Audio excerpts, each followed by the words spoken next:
L'Afrique a avorté sa marche vers la modernité et a adopté la modernité des autres sur un fond d'analphabétisme, sur un fond d'incohérence, sur un fond de misère, sur un fond de mendicité au sommet de l'État, après avoir promis le développement au lendemain des indépendances. C'est le cadre qui a tué l'économie du village avec ses connaissances inadaptées, ses connaissances axées sur le moderne et l'industriel, dans un monde où le traditionnel est la priorité.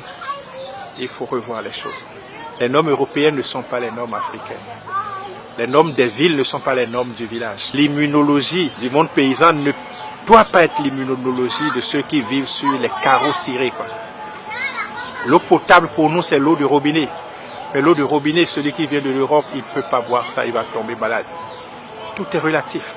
La loi de la relativité doit s'imposer sur cette loi cadrée, des intellectuels cadrés. Bon, l'autre les avait appelés, comme il le dit, pas un nom péjoratif. Mais moi, je dis qu'ils sont cadrés. Ils doivent sortir de leur cadre. Le cadre africain doit sortir de son cadre et s'ouvrir à l'intelligence situationnelle. 1 + 1 = 2, je suis d'accord. Mais il faut ajouter que c'est dans grand air. 1 + 1 ne donne pas 2 dans la famille. Ça devient les mathématiques de la stérilité dans la famille.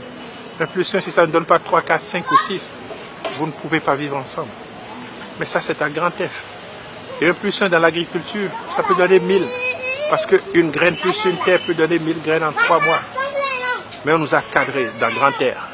Et on est agrégé dans grand air et on refuse de s'ouvrir à l'intelligence situationnelle. Et on a tué l'économie. On a tué l'économie des villages. Et moi, je rêve de restaurer l'économie villageoise. Parce que l'analphabétisme devrait être une force pour notre économie.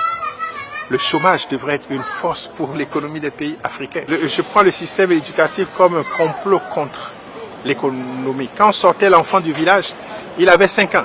6 ans au cours primaire, il devrait produire 3 tonnes de maïs s'il n'avait pas été à l'école. 7 ans au cours secondaire, il devrait produire 7 tonnes de maïs.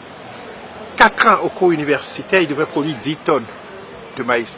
Derrière chaque étudiant qui a la maîtrise, il y a 20 tonnes de maïs qu'on doit au village. Ils n'ont pas produit, ils ont mangé. J'ai dit ça au recteur Saint-Saint la dernière fois, que ce n'est pas logique que l'on forme les enfants et qu'on ne les utilise pas. Ce n'est pas logique qu'on engraisse des vaches et qu'on ne les traite pas. Ce n'est pas logique qu'on engraisse des bœufs et qu'on ne les envoie pas à l'abattoir. Ce n'est pas logique qu'on arrose des palmeraies et qu'on les délaisse à la floraison. Je dis, il y a un problème. Avant les indépendances, il n'y avait pas la pauvreté dans les sociétés africaines. Il n'y avait pas le chômage non plus. Après les indépendances, les cadres sont partis du développement comme objectif, mais nous ont amenés à la pauvreté et au chômage. Je dis, ce n'est pas leur faute. C'est parce que la formation des cadres africains n'a jamais répondu à un besoin africain de formation des cadres.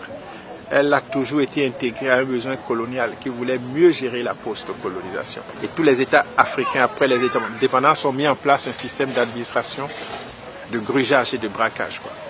Les premiers grugeurs sont les États. Ils grugent les fonctionnaires en leur payant un mauvais salaire. Le salaire d'un Béninois ne peut pas lui suffire pour vivre 10 jours. Mais il doit travailler 30 jours et avoir des congés. C'est ça qui est grave. C'est ça qui est incohérent. Quand vous êtes payé comme ça, vous n'avez que la surfacturation, la corruption et les projets dits de lutte contre la pauvreté pour arrondir les bouts. Donc l'État vole les fonctionnaires en leur payant un mauvais salaire. Les fonctionnaires volent l'État, pas la surfacturation, la corruption et les projets dits de lutte contre la pauvreté, mais qui au fait ne luttent que contre la pauvreté des cadres.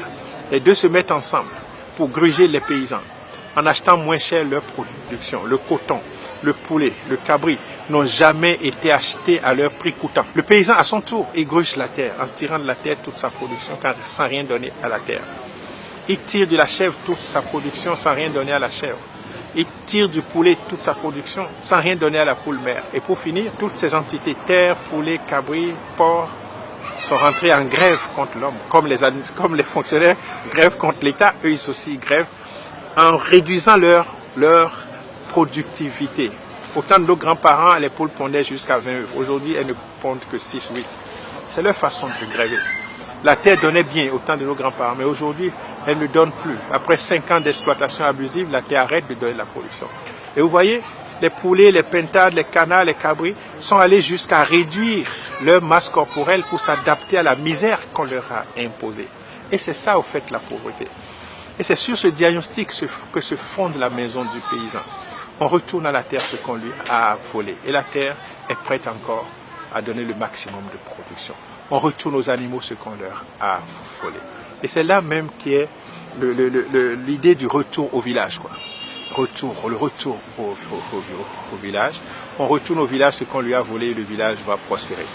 On retourne à l'Afrique ce qu'on lui a volé, l'Afrique va prospérer. Donc il faut un mea culpa de la part de tous ces ordres incriminés qui permettent de restaurer la vie et de restaurer les économies des villages. Le chômage dans un pays comme le Bénin, c'est une honte. C'est une démission, puisque ça profite aux politiciens. Puisque la misère leur profite, la pauvreté leur profite, c'est sur un fond de pauvreté qu'on est maire ici, qu'on est député au Bénin, qu'on est président. Puisque ça leur profite, ils ne trouveront jamais la solution à ça. Mais ils doivent savoir, un peuple qu'on opprime ne gémira pas toujours en vain. Il arrivera un moment où les bâtons feront taire les canons. Ça viendra un jour, avec nous ou sans nous.